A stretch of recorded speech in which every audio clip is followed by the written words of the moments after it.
Oh boy. It's a combination of adrenaline, training, focus. To some extent, it's startling. And the response is move now. You know what to do. On a troop ship off the coast of Beirut, during the Lebanon crisis, a helicopter pilot tells us what it was like to watch and wait for the moment when it was time to leap into the air and into action. Some guys rose to the top and some guys didn't. But the DIs would try to get the guys that were squared away to help the weak sisters. And not every military recruit is up to the challenges of basic training, especially when dealing with live weapons like grenades. Hello, welcome to the Mighty Pen Podcast. I'm David L. Robbins, your host and founder of the Mighty Pen Project, a free writing program for veterans and their families, in partnership with the Virginia War Memorial Foundation here in Richmond, Virginia. Our first story, My Best Day at Sea, finds author Rob Paylor off the coast of Beirut in the 1980s. Rob describes the long hours of waiting on shipboard, including a hilarious prank he and other sailors pulled on a squad of Marines. Then, smoke rises in the embattled city of Beirut, and Rob, his chopper, and his squadron must jump into the fray. Then our second story, The Pit, describes in frightening detail the consequences and dangers of Army basic training and what kind of raw material the United States Army must have in order to make a warrior. Let's listen first to My Best Day at Sea, performed by Harry Kollatz. Afterward, I'll talk with author Rob Paylor. Being 5 miles off the coast of Beirut keeps us away from small shore-based threats, and the USS Enterprise, with her escorts 50 miles out, keep the skies safe. On odd-number days, we sail in counterclockwise racetrack pattern within our box. To break up the numbness that comes with repetitive stress, on even-numbered days, we sail in a clockwise pattern. Today's an even-numbered day, so we would be sailing in a clockwise pattern, except that today is Sunday, when we really get radical and sail in a figure-8 pattern. After our hectic day yesterday, the powers that be have declared today will be a stand-down day with no regular flight operations. Stand-down has many implications, among them the chance to do some much-needed routine maintenance on the helos. The grunt Marines can come topside for fresh air and burn off energy. If all goes well, we'll put out the grills for a Steel Beach picnic. In theory, we can afford to let down our guard a bit. Maintenance crews fire up the APEs on their helos. There are not enough power cables from the ship to go around to each helo for troubleshooting. Some crews must use the auxiliary power engine since those can be started from a battery. Once running, the APEs provide electrical and or hydraulic power to the whole helo, either for maintenance or to start the main engines. These small engines sound the same as the main engines, but not nearly so loud. I'm actually feeling relaxed and don't want anything to interfere with my enjoyment of the nice weather. I'm glad to ignore the APEs and feel the sun on my head. Want to have some fun and fuck with the Marines? My chief petty officer, our crew leader, and head of maintenance has come up beside me. Aren't we always fucking with them? We should tell them we need their help to push start our helo. You can't push start a helo. It has no clutch to pop. It isn't a 62 Chevy. You and I know that. Those grunts don't. You might be onto something, and we all could use some fun. Go on. We'll get them all pumped up to push the helo down the deck. Smitty will be in the cockpit supposedly to pop the clutch. On my signal, he taps the brakes to make the helo lurch a bit, and at the same time fires up the APE. The grunts will think they did it. Anything, within reason, to break the monotony. This could work. You get the guys together, I'll double-check with the aircraft handler, and then I'll go snag one of those platoons that come help us. Chief goes to set up the prank. I move aft where the grunts are PTing. Lieutenant! Yes, sir. His attitude is attentive and respectful, but he's annoyed with the interruption. I'm sorry to bother you, but we need your help.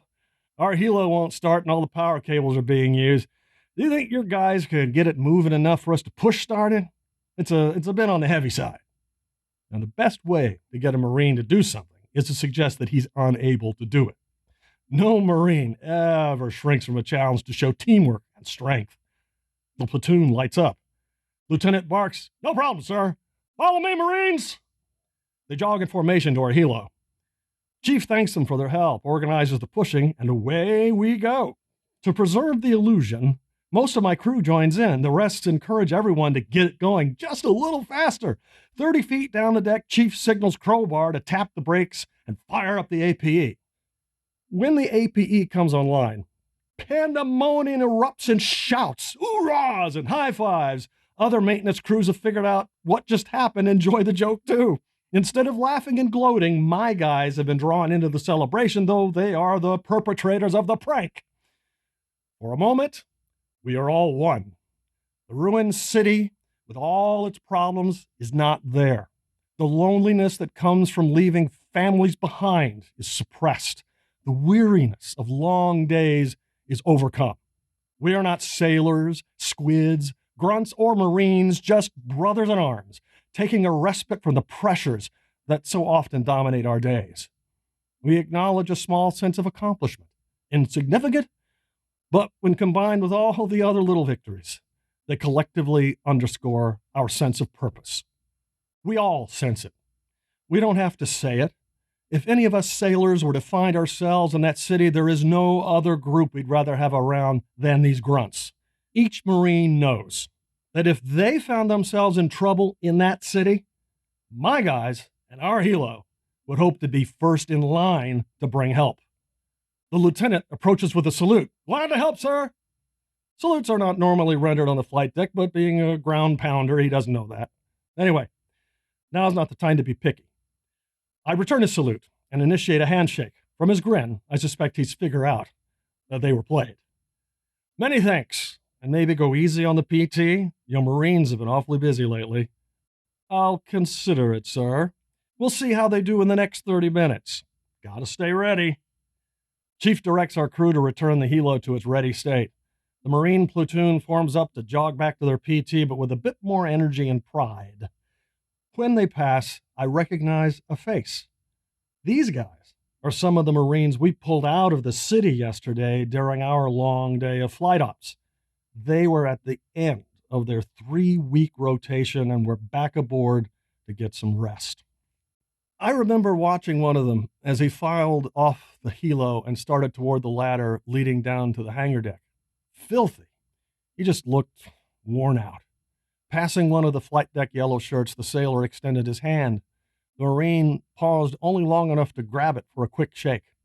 I don't know what, if anything, they said to each other above the sound of flight ops, but I suspect it went something like, "Welcome back, Grunt. Go get some decent shower, and some rest." "Thanks, Squidly. Will do." On the coast, a smoke plume rises from somewhere in Beirut, black haze signaling an oil or fuel fire. A vehicle or storage tank of some sort has crashed or exploded. I offer a quick and silent prayer that the Marines we took there yesterday will be coming back in 3 weeks for their rotation. All of them.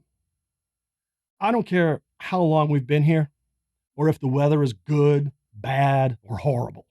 I don't care if we're making right-hand or left-hand patterns. Personal reasons for what we do vary, from love of country to a sense of duty, to the desire to protect home and family. Today, what matters most in this grand scheme of things is the knowledge that we can count on each other when it gets real. Only with such a certainty can we do what we do. That smoke isn't letting up. The sight of it snaps me back to the present. I go below just to check on things. An uneasiness born of experience stirs inside me. As I start down, I hear the unmistakable sound, General quarters, all hands, man your battle stations." The flight deck explodes in a flurry of activity. Each man sprints to his well-rehearsed place in all of this. Preacher and Crowbar run to the helo. Chief has the maintenance team breaking down chains and tie-downs to make final preps. I trust all of them with my life. They can fire it up and get ready. As planned, I'll head below to the Helo Direction Center to see what our mission is before joining them. I run down the passageway, careful to duck under the frames and pull my feet high over the knee knockers. I shout, "Make a hole!" The others in the P-way slammed their bodies tight against the bulkheads to let me through. Gone are thoughts about nice weather, good-natured pranks, picnics. All that matters is that somebody, somewhere, or even the ship itself, is in danger or needs help. I am proud to be the first in line to get in the air and go face it. That's Harry Kollatz reading My Best Day at Sea, written by Rob Paylor. Rob's joined me in the studio. Rob, you are an employee of the Virginia War Memorial who puts on this podcast, right? Correct. Job? My title is Director of Special Projects. What I actually do varies depending on season of the year, upcoming regular patriotic events, and then anything else that comes and goes as the year and activity at the War Memorial progresses. So, like the military slogan, adapt and overcome. Correct. Right, gotcha. Okay. This story takes place on the SS Guam, an amphibious ship, in 1984 off the coast of Beirut during the Lebanon conflict. I think my favorite thing about this story is the dichotomy, how it opens with right-hand racetrack patterns and then left-hand racetrack patterns. And you say, oh, it's a Sunday. We're going to do figure eights. Woo. Yeah. And there's this prank that you guys just so ingeniously crafted for the Marines. To give the listeners the visual, how far offshore are you? It was difficult to pick out what used to be individual buildings, but we could see the outline of the city, where it ended and the countryside began, where the shoreline began. So our box was 9 miles at the closest approach. Okay. And 12 miles at the farthest approach, running north-south. Outside artillery range. Yes, outside small arms, small boat, that type of thing. Okay. And how many Marines you got on board the USS Guam? When they were all aboard, approximately 2,000. Oof. So you guys picked one squad of grunts. Right. And you said, I'm tired of racetrack patterns, even though it's a Sunday. Let's go, as you say, fuck with the Marines. Now, I've had, Rob, in the Mighty Pen, as you know, lots and lots of Marines. Right. And we've had lots of Marines sit in this chair and talk to me for the podcast. Mm-hmm. And every time when they come up, I ask the Marines what makes a Marine. And then when I ask the other people who have dealt with Marines, what makes a Marine? I get two very different answers, as you can imagine, when I ask a Marine. I'm sure. I now ask you, of all the people you could fuck with, why the Marines? What is it about a Marine that makes them this special? Part of it is their training, their mindset, their natural tendency toward teamwork, getting the job done, following orders, can do, we are the best, here's a chance to demonstrate that. Those types of thought processes, which I think some are born with, others it has to be nurtured or even ingrained, but at some point, I believe every Marine has it. You know, the best way I heard that explained was a Marine said to me that the Air Force has their planes, Navy has their ships, Army has their guns, we have each other. Yeah. That seems to distill the Marine-ness. Mm-hmm. Right? So you're very eloquent in that story about the monotony of being on board a ship 9 to 12 miles offshore, the Lebanon conflict. I suppose I want to jump towards the end, Rob, when you see this puff of smoke out of the city. And then a general quarters alarm comes out over the loudspeaker. And everybody scrambles. Mm-hmm. Everybody scrambles. And it doesn't take long for the monotony to disappear and training and urgency take over. What is that lightning strike moment like when you're, ho-hum, we're screwing with the Marines and we're sitting in the sun and we're in blue Mediterranean waters, and then boom, the loudspeaker goes off and everything falls in place. Everything goes from 0 to 60 in a second. What is that helter-skelter moment like? Oh, boy. It's a combination of adrenaline, training, focus. To some extent, it's startling. Yeah. And the response is, move now. You know what to do. Yeah. At times, it's almost automatic. Sometimes it's practiced. It can be situational. In this particular case, I was in my flight suit because we were the alert crew. Right. Can you relive it in your memory? Can you relive that moment when you become the warrior? I think so. And moment is the right word because it's difficult to attach a measurable time to it. It's, like snapping of the fingers. You go from one mode to another. I don't know if you've ever had a flight response. It's similar to that, but it's also a protect response. I don't know if you've ever been in a high-powered vehicle with a manual transmission and you put it in first and punch it. It's similar to that. You said it very well in the story. Somebody somewhere is in danger and needs help. Right.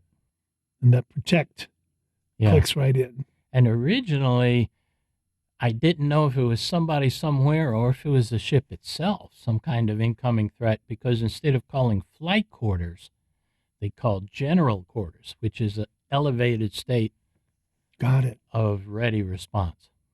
You said in the story that the joke not only relieves the weariness, but it collectivizes the sailors and squids and grunts and Marines. Right. And it made everybody feel part of the same unit. Mm-hmm. Just like general quarters going off. Right. That moment, you didn't look around and think us, them. It was all we, right? Oh, yes. Or if you have an us, them, or worse, me attitude, you or someone else is going to get hurt or worse. And then that lovely statement at the end when you said you are proud to be the first in the air to go face that danger. Mm-hmm. That mindset wasn't just yours, Rob Paylor's. That was everybody's, right? Oh, yeah. Oh, yeah. They knew that my helo had to be airborne before they could legally take off in theirs because I was the ready rescue response. And we would head towards the beach, but I would turn away at about a mile. They would continue toward whatever the mission was. It could have been rescue. It could have been offensive. It could have been defensive. In this particular case, the rest of the story, not a shot was fired. It was a bus that had crashed and exploded on impact. Oof. And yes, people died, but it wasn't the result of any action we took or any action the enemy at the time had taken. Give me a quick refresher course on 1984 Lebanon. They had been undergoing civil war for, I honestly don't know how long. The city was maybe not ruined, but a mere shadow of what it once had been. They fought each other as much as they tried to fight us. It was at least two different factions with different points of view. And we were there trying to negotiate and, if necessary, impose a peace so that work could begin towards a genuine long-term resolution. At times we came under fire, at times we returned fire. That was last resort. And the mission continued beyond us for at least a few more months. And then Lebanon, through military exhaustion on the part of the combatants, negotiation, politics, diplomacy, all of the above, Lebanon settled into a more peaceful state, and I believe a large part of the city of Beirut was and has been rebuilt. Rob, in October of 83, an American Marine barracks was blown up by an act of terrorism in Beirut. If I recall, 280 approximately, yes, Marines died, and that was the largest act of terrorism against America before the Twin Towers in New York. I believe so. And that's the context of the American expedition in Beirut. It was dangerous. Certainly the potential, yes. Yeah. I want to end on a lighter note. Do you think the Marines knew that you can't jumpstart a helicopter? I suspect some of them did. But there were some that didn't. There were some who didn't. And regardless, anyone lower in rank than that young lieutenant, who was young himself, especially compared to me at the time. Whether they knew it or not, they weren't going to question.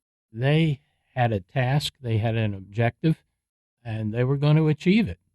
That's just the way Marines, singularly or by the hundreds, it's the way they are. Give them an objective, and if necessary, they will perish in the attempt to achieve it. Yeah.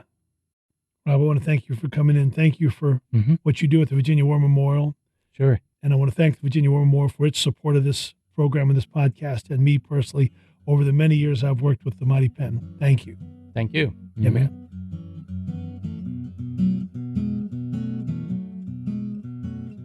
Now let's listen to our second story, The Pit, read by Alan Sater. Then author John Price and I will talk about how not everybody is meant to be a soldier. I don't know, but I've been told. Sergeant Lope's voice rang out in the chill morning air, chanting our favorite Jody as we hiked the 2 miles to the grenade range. I don't know, but I've been told, echoed the trainees of Delta Company. Delta Company's mighty bold, Lopes belted out, skipping backward on the road with the practiced ease of a prize fighter as we slogged through the deep sand on the berm. Delta Company's mighty bold, we parroted back with gusto, now more than halfway through the Army Basic Training Course at Fort Dix, New Jersey.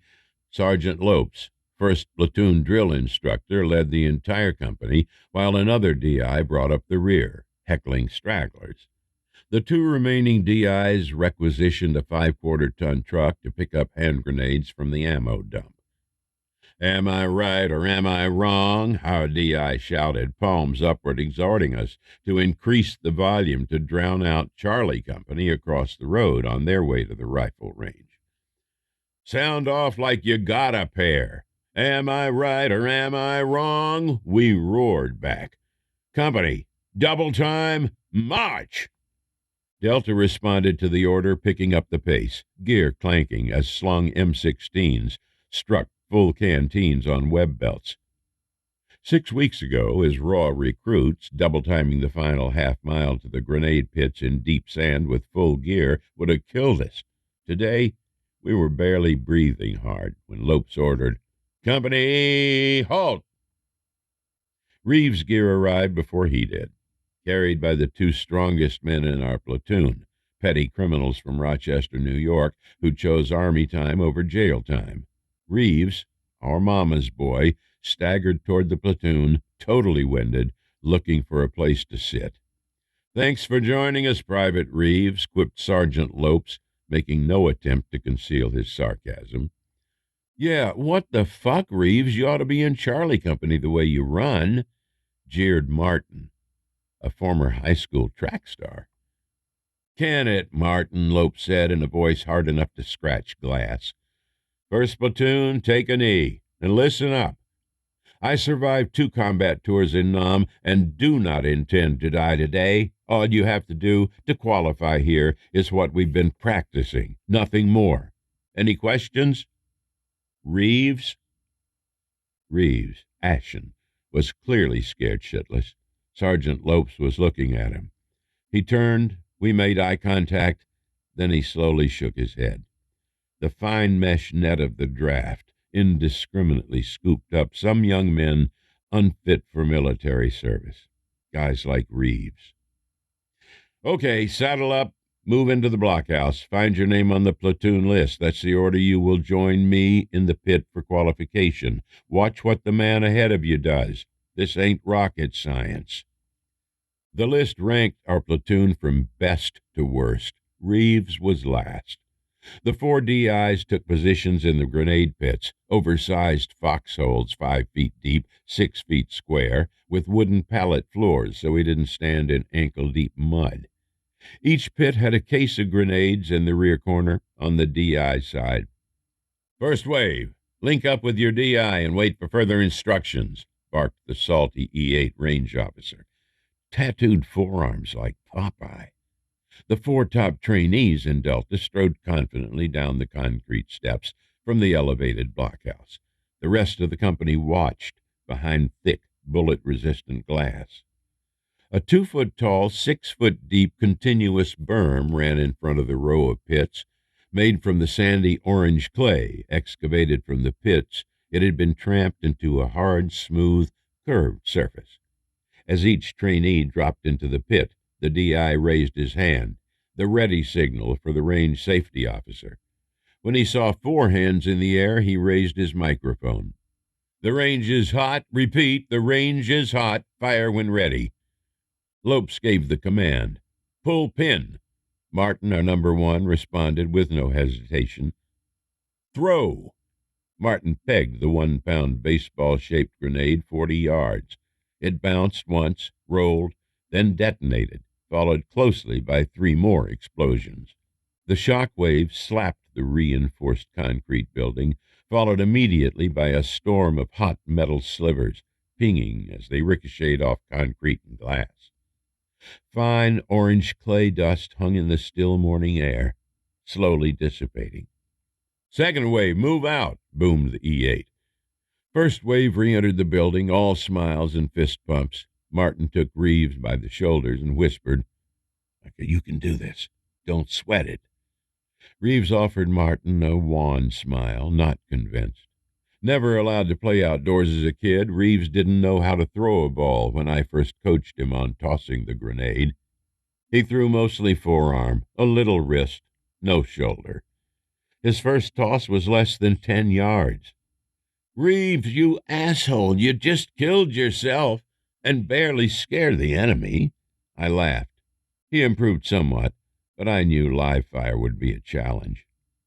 Reeves hyperventilated, eyes closed as his turn in the pit neared.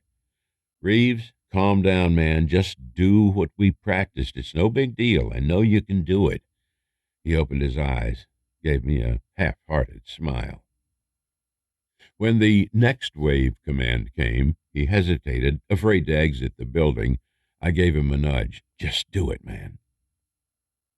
The 4 trainees in the pits were the dregs of Delta, the worst of the worst. This was where the DIs would earn their money. 3 DIs had hands in the air. Sergeant Lopes spoke with Reeves, hand on his shoulder. Reeves nodded. Lopes raised his hand. "Range is hot. Repeat, range is hot. Fire when ready." Over the next minute, 3 grenades were lobbed downrange, weakly and inaccurately. All eyes shifted to Reeves and Sergeant Lopes. Lopes repeated the command. "Pull pin," for the 3rd time, before Reeves, now shaking, tentatively removed the pin.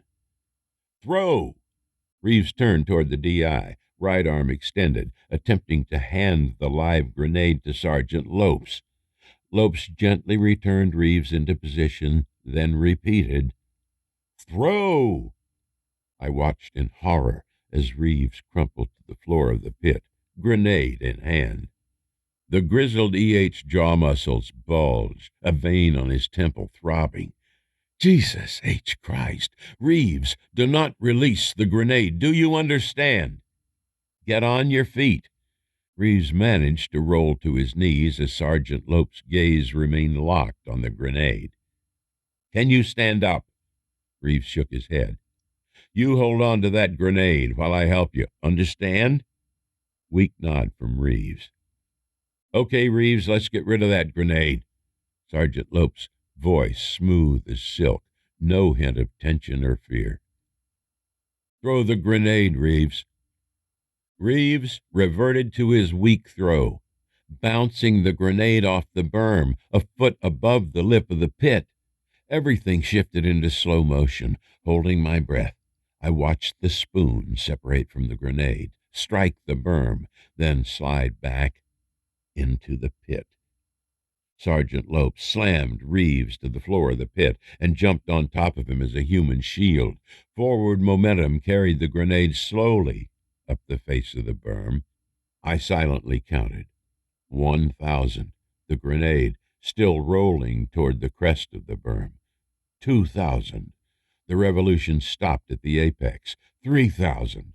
The grenade appeared to be making up its mind which way to roll, before finally dribbling over the far side of the berm. 4,000.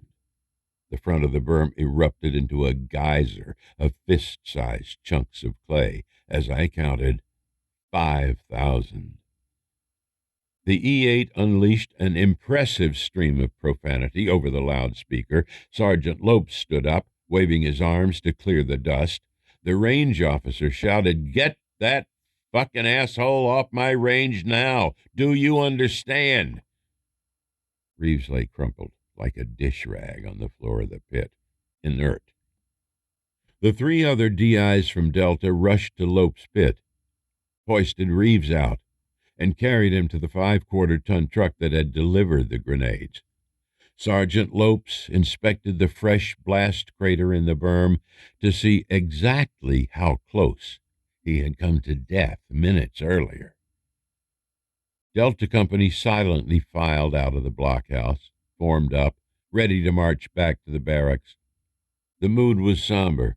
There would be no Jodies chanted on the 2-mile hike.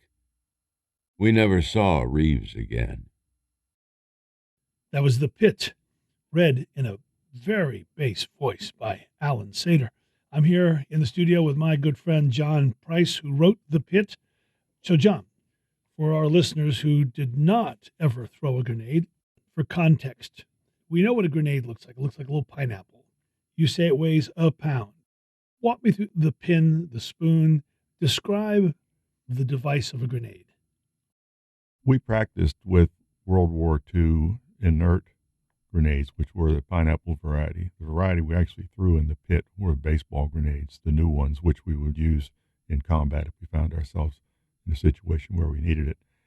Grenades have a safety pin in them. It's got a ring, probably about an inch in diameter, that you insert your finger in and give it a good tug while you're holding the grenade, and you've removed the pin. Now, you want to make sure when you remove the pin that you are holding what's called the spoon, which is a spring-loaded device. As soon as you throw the grenade, the spring inside the spoon disconnects it from the body of the grenade, and you have a striker that hits a primer and starts a fuse. That fuse is 1,000, 2,000, 5,000. Typically, 5,000 is the fuse. That's not always the case. There can be a little variation. From time to time, you find yourself in a situation where you want to hold the grenade for a second or two after you've released the spoon. Who does that?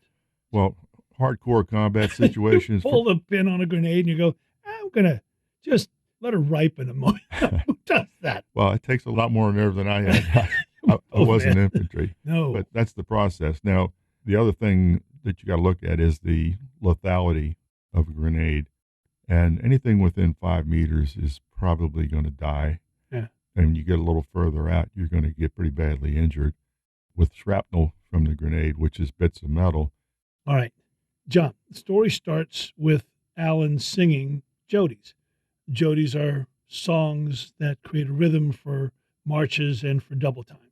I know there's hundreds of them. Did you have a favorite Jodie? The one that we were singing that day was probably the one we sang the most. We didn't really have a big, wide range of them. They're not that witty. No. We're mighty bold. Yeah. I've been told.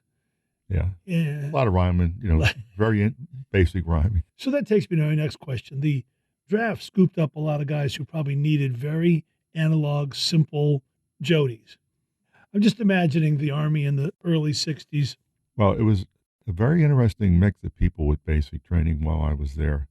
We had a lot of college graduates that were getting scooped up. Could have done with more ornate Jodies then. You could have done some Shakespeare. Well, we were not in the majority. Gotcha. And the city of Rochester, New York must have cleared out its minor convicts. We didn't have any felons that I was aware of, at least none that had been convicted of a felony. But we had a lot of misdemeanor guys that were looking at a year, 18 months in jail. And the judge offered them the option of military service in lieu of jail time. I don't think they do that anymore. In Russia, but Right. Well played. All right, so you say that the draft scooped up Reeves. You called him our mama's boy. If you could do a percentage, a pie chart of dudes like yourself who fit for the Army, fair enough. And when I say Army, we know what we're saying. We're saying preparing for the armed defense of America, right? And that's not a small task, and it requires a certain mindset and a certain physicality. But the draft board doesn't have that concern. So rank it for me. Out of 10 cats in the military that you trained with, how many were mama's boys? How many were the draft just kind of swung and missed? It would depend platoon to platoon, but he was a full-on mama's boy. And then you had some guys that needed some help, some guys that were weaklings. So 1 in 10, 2 in 10. Probably 1 in 10 were marginal. Yeah. And the problem that we had, we really liked our platoon sergeant, our DI, Lopes. And there's a pretty powerful competition between the DIs in each training cycle to find out who's the best DI. And that is based on how well his recruits do. So when we found out about this, we wanted to make sure Lopes won it. So everybody was given, the full measure. And we had some studs. We had college athletes. We had high school athletes. And then we had some guys that, but overall, we had a lot of recent college grads. So we were going to do pretty well on the written parts. And we had some athletes that were going to help us on the physical parts of it. I notice, at least in your story, you portray it as if Reeves is not a subject of scorn. You're all like, come on, Reeves, you can do this. Now, is that because you cared about Reeves or you cared about making Reeves part of the effort to elevate Lopes? Reeves didn't fit into the platoon early on, but the process of basic training is that you start to realize that you have to perform as a unit. Therefore, not everybody in the platoon was willing to help Reeves, but some people were. Like I said, the guys that carried his gear were two of our biggest, strongest guys. Reeves never carried anything. He didn't carry his rifle, didn't carry his gear. And literally, we went on one march, long march out to the rifle range, and one of them had Reeves on his back. So why Reeves ever passed the physical to get into the Army, I don't know. He was an only child, single mom. Mother was terrified that if anything happened to him, she'd be all alone. I got to know the guy. I didn't dislike him, and most of the guys in the company didn't dislike him. It was more a matter of he's going to drag us down. Right. So we did everything we could to bring him up to snuff, to not hurt Lopes' chances of winning. Okay, now, it's like the schoolyard where you're choosing teams. And there's this one person standing there, and there were two captains are like, okay, fine. There's 40 people in this platoon. They all throw grenades. Did Reeves have to go last? Wouldn't it have been maybe better for his morale if you guys kind of mixed up a bit? Because he's standing there knowing, there goes number 37, I'm still here. Damn it, there's 38, I'm still here. I mean, that would sting, wouldn't it? And maybe I'm being too soft, which I wasn't in the Army, so. This wasn't there wasn't any effort to make people feel better about themselves. You didn't get participation awards. Okay. The deal was, as you went through basic, you started to get ranked. They couldn't rank you at first because they didn't know that much about you, but you're getting ranked on your testing ability, you're getting ranked on your physical skills, rifle range, any number of exercises that we went through. And, some guys rose to the top and some guys didn't. But the DIs would try to get the guys that were squared away to help the weak sisters. And in our case, nobody despised Reeves. They just kind of saw him as a liability, and some of them tried to help him out. So he weak throws the grenade. It might or might not clear the berm, the dirt hump in front of the pit. It gets to the top. And you, in that story, I thought did an exemplary job of describing the tension, the ticking clock. Describe for me, and I don't think it'll take you long, what would have happened if that grenade had not chosen to go over the other side of that berm? Well, Lopes did what a DI is trained to do, and that is he didn't know whether that grenade was going to clear the berm or drop back in. Well, none of y'all did. So Reeves was a small guy physically. Lopes was a little bit bigger than him. He got him down on the floor of the pit on top of the pallets and then just jumped on him and covered him up the best he could. Had the grenade gone off, Lopes clearly would have been killed because the grenade would have gone off maybe, 18 inches from him. And Reeves probably would have survived. I mean, he'd have been chewed up some, but Lopes would have taken the most of the blast. Did Lopes receive any honors for doing that? It's a selfless, powerful thing to do. Or it's just like, well, that's your job. No, and I don't know that he would have, even if he'd have died. You're kind of responsible for everybody in your platoon, and if somebody screws up and you get injured or killed trying to protect them, the Army's not looking at that as an act of heroism. That's not extra. But I never really thought about that.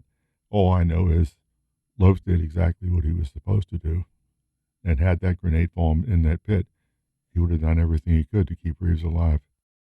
Did what he was supposed to do, which I think defines military service. Well, he'd been through 2 combat tours. Yeah. That's what you do for your buddies, or in this case, trainees that are responsible to you. You said there were no Jodies on the hike back. Weren't you guys at least celebrating that the grenade didn't blow up in the pit? When everything's going well in training, spirits are high, you're related. But when you have what could have been a near-death experience, it kind of takes the wind out of your sails a little bit, because the reality is that what you're doing can get you killed. Well, I guess that was a fairly stark reminder. Yeah. I don't know that there was a relief that Reeves was gone. I think it was the best thing for Reeves. Nobody really missed him. He was kind of holding us down a little bit. We didn't want to see him get hurt. And who knows, he might have ended up a clerk typist or something if he ever finished basic. Sure. All right. Last question. Reeves was number 40. Martin was number 1. What number were you, and how far did you throw that grenade? You can't really see how far you throw the grenade because of the berm. Yeah. I had a pretty good arm. I would imagine I was pretty close to Martin. And I was probably 7 or 8 in the platoon. Did you move up? Did you get 6, 5 after that? I had pneumonia during basic training. The reason I didn't check myself into the infirmary and stay there for 3 or 4 days was they would have recycled me, and I would have had to start basic from the beginning again. And I didn't want to do that. So I toughed it out, but I didn't get out my PFC until I was at AIT later on. All right, John, I like stories like this that show us the range of military experience. It's not all just gung-ho, go get them, drop a bomb, fire artillery, rush forward. We hear so many stories about the peril and challenges of it downrange, in the desert, in the jungle. I really like this story because it says, hey, it starts the moment your draft notice comes in, or it starts the moment you button up that first green tunic. You're entering a world that is dangerous until you get out of it. That could have been terrible. And it's only through luck and 1 or 2 inches that this wasn't terrible. Thank you for writing it. I'm always glad to be in your presence, and thank you, David. Shake that hand. The Mighty Pen Project is a free writing program for military veterans and their families, offered by the Virginia War Memorial Foundation, a 501c3 nonprofit. If you'd like to learn more about the Mighty Pen, or just send us your thoughts, email us at mpodcast@vawarmemorial.org, or use the link in the podcast description. If you're a veteran or a family member of a serviceman or woman listening to this podcast anywhere in America, and you want to learn how to best tell your own powerful stories, you can sign up for one of our Mighty Pen writing workshops on Zoom. If you want to read today's pieces, many more, use the link to go to the Mighty Pen archive. If you enjoy this podcast, please share it. Music for this episode was provided by David L. Robbins. Lastly, if you'd like to support the Mighty Pen's efforts to record and preserve these stories of service, adventure, and sacrifice, follow the charitable donation link in the podcast description. I'm David L. Robbins, and I want to thank you for listening to the Mighty Pen Podcast. It's an honor